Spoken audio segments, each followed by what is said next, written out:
Hey guys, Assalamu alaikum. This is Sanawara. Welcome back my new video. So আমি আমার last ভিডিওতে বলেছিলাম যে বেড়াবাড়ি থেকে আমরা চারুলতা ক্যাফেতে যাব, কিন্তু আমার ভিডিওর ওয়েদার অ্যান্ড হচ্ছে আমার অবস্থা থেকে বুঝতেই পারছো যে পরিবেশটা কীরকম ছিল। আমরা গিয়েছিলাম চারুলতা ক্যাফেতে যাওয়ার জন্য, রওনা দিয়েছি, কিন্তু মাঝপথে গিয়ে হচ্ছে ব্যাক করেছি। আর এখন আমরা আছি গ্রিন ভ্যালি রেস্টুরেন্টে, যেটা হচ্ছে মধু সিটি রেস্টুরেন্টের ঠিক অপোজিটেই আছে। সো এই পাশে হচ্ছে পরিবেশটা অসম্ভব সুন্দর। এখানে আমাদের যাওয়ার কোনো প্ল্যান ছিল না, কিন্তু রাস্তা এত পরিমাণের ভাঙা আর হচ্ছে কাদা দিয়ে ভরপুর ছিল যে আমরা পুরাটা রাস্তা যেতে পারিনি। দেন হচ্ছে অর্ধেক থেকে ব্যাক করেছি। অ্যান্ড আমার এই ভিডিওতে হচ্ছে আমি অ্যাকশন ক্যামেরায় ভিডিও করেছিলাম। সো এখান থেকে যে ভিডিওগুলো, অল্প কিছু ভিডিও আছে যেগুলো হচ্ছে রেগুলেশন খুব একটা ভালো নয়, বাট ভালো রেগুলেশনের ভিডিও আছে, এটার জন্য শেষ পর্যন্ত দেখবে।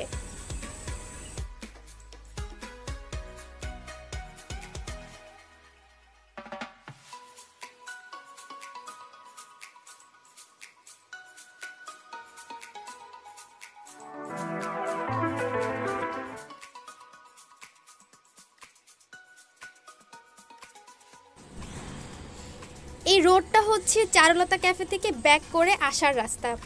সো এই পর্যায়ে আমি বলে নেই, আমার এই ভিডিওটা কিন্তু লকডাউনের বেশ অনেক দিন আগের ভিডিও করা। সো লকডাউনের মধ্যে আমি কিন্তু বাসায় আছি, আর আমি একদমই বাসা থেকে বের হইনি। সো সবাই আবার ভেবো না যে আমি লকডাউন মানিনি। সো আমার ভিডিওটা দেখতে থাকো, আর অবশ্যই like, share and comment please করে দিও। আর যারা এখনও সাবস্ক্রাইব করোনি, প্লিজ সাবস্ক্রাইব করে দিও। আমার এই ভিডিওটা যে লকডাউনের অনেক আগে করা, এটার যদি প্রমাণ দেখতে চাও তাহলে আমার টিকটক অ্যান্ড ইনস্টাগ্রামে হচ্ছে ফলো করতে পারো। ওইখানে আমার গরম গরম ছবি দেওয়া ছিল। সো ডেট অনুযায়ী মিলালেই বুঝতে পারবে যে এটা আমার অনেক আগের ভিডিও। সো এটা হচ্ছে এন্ট্রি সাইডটা গ্রিন ভ্যালির, ভেতরটা খুবই সুন্দর। গ্রিন ভ্যালি রেস্টুরেন্টের সামনেও পার্কিংয়ের জন্য প্রচুর পরিমাণের জায়গা রয়েছে। আর এটা দেখতেই পাচ্ছ যে নতুন হয়েছে, এখন ওরা শুভ উদ্বোধনের হচ্ছে ব্যানারটাও খোলেনি। তো বাট অনেক দিন না, প্রায় 6-7 মাস হয়ে গেছে অলরেডি। আমি যখন গিয়েছিলাম তখন ওরা বলেছিল যে হ্যাঁ 3 মাস হয়েছে। সো এই নিয়ে 6-7 মাস না, 4 মাস বা 5 মাসের মতো হবে। নতুন নতুন যে কোনো জায়গার পরিবেশই খুব সুন্দর থাকে। সো তোমরা যারা যেতে চাও বা এই জায়গাটা যাদের পছন্দ হবে, ভালো লাগবে, তারা আমি বলবো যে এখনই গিয়ে ঘুরে আসো। পরে হয়তো বা এখন যেরকম দেখতে পাবে ওরকম নাও থাকতে পারে, কিছুটা নষ্টও হয়ে যেতে পারে। আবার তাদের যদি হচ্ছে ম্যানেজমেন্ট ঠিক থাকে তাহলে আবার সব কিছু সুন্দর থাকতেও পারে, ইভেন আরও অনেক বেশি ডেভেলপও হতে পারে। সো সব কিছু তো ডিপেন্ড করে, বাট যে কোনো একটা জায়গা যেহেতু নতুন হয়েছে সেহেতু যাওয়া উচিত, গিয়ে দেখা উচিত। পরিবেশটা খুবই সুন্দর। আর আমি প্রেফার করবো বিকালবেলা যাওয়ার জন্য। বিকালবেলার পরিবেশটা অনেক সুন্দর লাগবে, সব কিছু নেচারের সাথে। আর এটা পুরোটা আমার কাছে যেটা মনে হয়েছে ম্যাক্সিমাম কাঠ দিয়ে তৈরি করেছে। আমার টিকটক, ইনস্টাগ্রাম অ্যান্ড বেড়াবাড়ি রেস্টুরেন্টের যে ভিডিও, ওর সব কিছু লিঙ্ক ডিসক্রিপশন বক্সে দেওয়া থাকবে।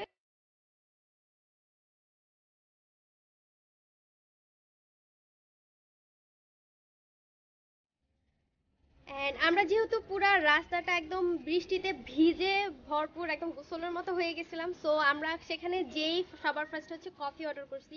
আমি নর্মালি বাইরে কোথাও গেলে কফি খাই না, কারণ আমার কাছে মনে হয় যে এত এত এক্সপেন্সিভ কফি খাবো, 100, 150, 200 টাকা দিয়ে কফি খাবো, তার চেয়ে আমার বাসার কফি অনেক মজা হয়। কিন্তু তারপরেও খুব খেতে ইচ্ছা করছিল বৃষ্টির মধ্যে, তো সেখানের কফিটা সবার আগে অর্ডার করছি। অ্যান্ড দেন কফির টেস্ট জাস্ট অসাম ছিল। তো আমি বলবো যে সেখানে গেলে কফিটা যেন সবাই ট্রাই করো। এই হচ্ছে আমার কফির লুক। আমার কফি শেষ করতে করতে ওয়েদারটাও অনেক সুন্দর হয়ে যায়, বৃষ্টিও কমে যায়। সো দেন হচ্ছে আমি ভিডিও করি। আর ভালো রেগুলেশনের ভিডিও দেখার জন্য এখন থাকো আর ভিডিওটা দেখতে থাকো, বাট তার আগে অবশ্যই সাবস্ক্রাইব করে নিবা যারা এখনও সাবস্ক্রাইব করোনি। অ্যান্ড প্লিজ একটা লাইক দিয়ে নিও। আমি আমার ভিডিওতে হচ্ছে একটা জিনিস নোটিস করলাম যে আমার ভিডিওতে অনেক ভিউ আসে কিন্তু লাইক আসে না। সো আমার অনুরোধ থাকবে, যারাই আমার ভিডিওটা দেখছো প্লিজ একটা লাইক দিয়ে দিও, কিচ্ছু হবে না একটা লাইক দিলে। এইটা হচ্ছে গ্রিন ভ্যালির ঢুকতেই হচ্ছে এন্টার পয়েন্টটা, যেটা হচ্ছে দুই পাশে আবার অনেক বেঞ্চ টেবিল দেওয়া ছিল। এখানে হচ্ছে বাইরের ওইদিকে বসে খেতে পারবে, এরকম রাখা হয়েছে।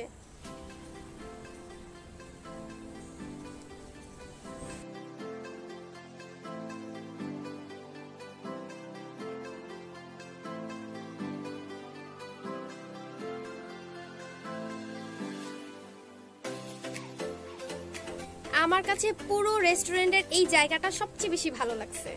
এইটা হচ্ছে ছোট সুইমিং পুল না, এটার উপর দিয়ে আমার একটা ডেকোরেশন করছে, আমার কাছে অনেক বেশি ভালো লাগছে। ওইটা আর্টিফিশিয়াল গ্রাসের উপরে হাঁটতে অনেক বেশি ভালো লাগে।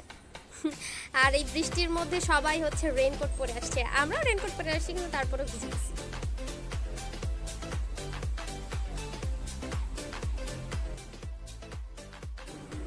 আমার এই ভিডিওর কোন পার্টটা আপনাদের কাছে সবচেয়ে বেশি ভালো লেগেছে এটা কিন্তু আমাকে কমেন্ট করে জানাতে ভুলবেন না।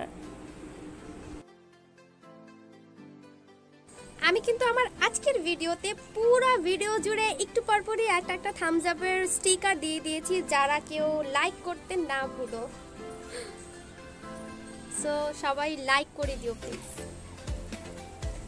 এটা হচ্ছে ওদের ভেতরের জায়গাটা, ওদের সিলিংটা অনেক সুন্দর করে ডেকোরেশন করা পুরাটা। ও এখানে কিন্তু আবার কাপলদের জন্য আলাদা জায়গা আছে, বাট এটা হচ্ছে আমরা যখন চলে আসি তখন হচ্ছে দেখতে পেয়েছি, এর আগে নোটিস করিনি।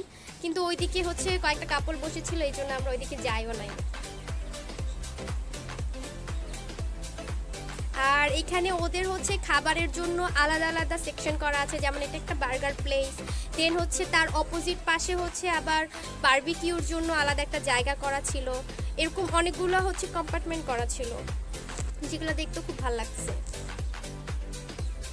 মানে ওর পুরোটা এক মালিকা নাই, কিন্তু তারপরেও হচ্ছে ওরা আলাদা আলাদা করে করে দিয়েছে, বসতে পারবে আলাদা করে, যে যেটা পছন্দ করে সে ওই সাইডটাতে যেতে পারবে। দেন আমরা হচ্ছে ঘোরাঘুরির পরে অর্ডার করেছি চাউমিন।